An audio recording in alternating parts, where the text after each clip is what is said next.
নমস্কার বন্ধুরা, welcome to my YouTube channel Bengal homeopathy.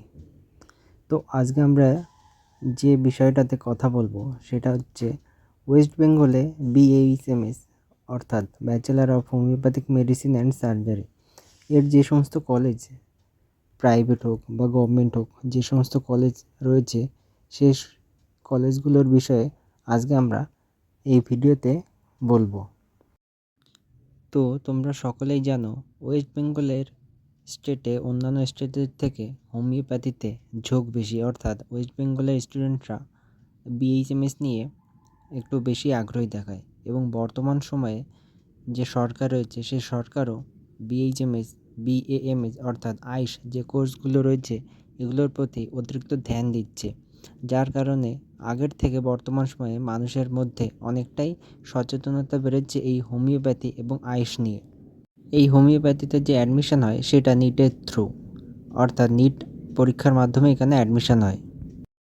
তো চলো বেশি দেরি না করে ভিডিওটা শুরু করা যাক এবং এই ভিডিওর প্রথমে আমি তোমাদের গভর্নমেন্ট হোমিওপ্যাথি কলেজগুলো সম্পর্কে জানাবো, আর তারপরে প্রাইভেট হোমিওপ্যাথিক কলেজগুলো সম্পর্কে জানাবো। এখানে কতগুলো করে সিট রয়েছে এবং কবে স্থাপিত হয়েছে, অর্থাৎ কত সাল থেকে এই কলেজটা চলে আসছে, এই সম্পর্কে আজকে এই ভিডিওতে আমি তোমাদের পুরো ধারণা দেব। তো এই আমার লিস্টে প্রথমে যে কলেজটা রয়েছে সেটার নাম national institute of homeopathy Kolkata.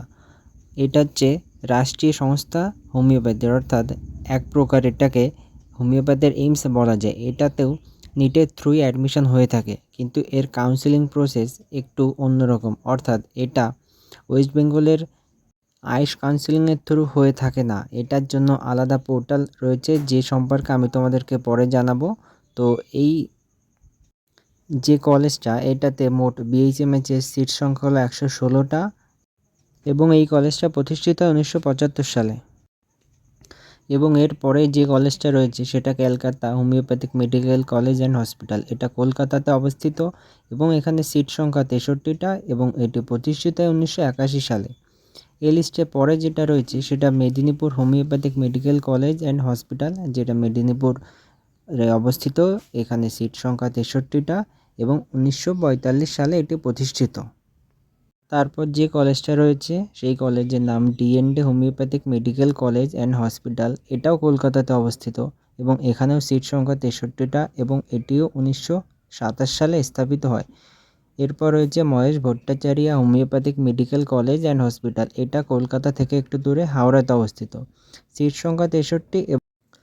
এরপরেই চলে যাব প্রাইভেট মেডিকেল কলেজ, যেগুলো আমি লিস্ট তৈরি করেছি। তো প্রথমে রয়েছে Bengal homeopathic medical college and hospital, যেটা বর্ধমানে অবস্থিত। এখানে সিট সংখ্যা 50টা এবং এটি 1980 সালে প্রতিষ্ঠিত। এরপরের কলেজটি Kharagpur homeopathic medical college and hospital, এটাও মেদিনীপুরে অবস্থিত। এখানে সিট সংখ্যা 50 এবং প্রতিষ্ঠিত 1971 সালে।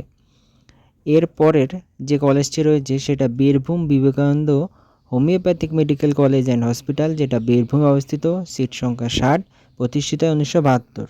এরপরের কলেজটি হচ্ছে metropolitan homeopathic medical college and hospital, এটাও কলকাতা সোদপুরে অবস্থিত। এখানে BHMS এর সিট সংখ্যা 50, প্রতিষ্ঠিত 1972 সালে। এরপরের কলেজটি হলো Pratapchandra Memorial homeopathic medical college and hospital, যেটা কলকাতাতে অবস্থিত, সিট সংখ্যা 50, প্রতিষ্ঠিত 1926 সালে। দেন নেক্সট কলেজ হচ্ছে নেতাজি চন্দ্র চক্রবর্তী হোমিওপ্যাথিক মেডিকেল কলেজ, এটা হাওড়াতে অবস্থিত। BHMS এর সিট সংখ্যা 60 এবং 1983 সালে এটি স্থাপিত হয়ে থাকে।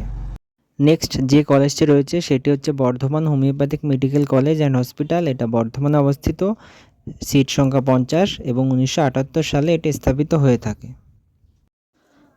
দেন চলে আসে Purulia homeopathic medical college and hospital, যেটা পুরুলিয়াতে অবস্থিত। এটার সিট সংখ্যা 50টা, এটাও 1980 সালে প্রতিষ্ঠিত হয়ে থাকে। তো সুতরাং সব কিছু মিলিয়ে আমরা দেখতে পাই যে গভর্নমেন্ট BHMS কলেজ রয়েছে 5টা, যেখানে টোটাল সিট হচ্ছে 368 এবং প্রাইভেট মেডিকেল কলেজ হচ্ছে 8টা, যেখানে টোটাল সিট হচ্ছে 420টা। তো এই সম্পর্কে আরও ইনফরমেশান পেতে তোমরা নিচে দেওয়া লিঙ্ক গুগলে যে সার্চ করো, তো এই বিষয়ে তোমরা আরও ইনফরমেশান পেয়ে যাবে। তো সুতরাং ভিডিওটা ভালো লাগলে চ্যানেলটাকে সাবস্ক্রাইব করো নেক্সট ভিডিও এর জন্য।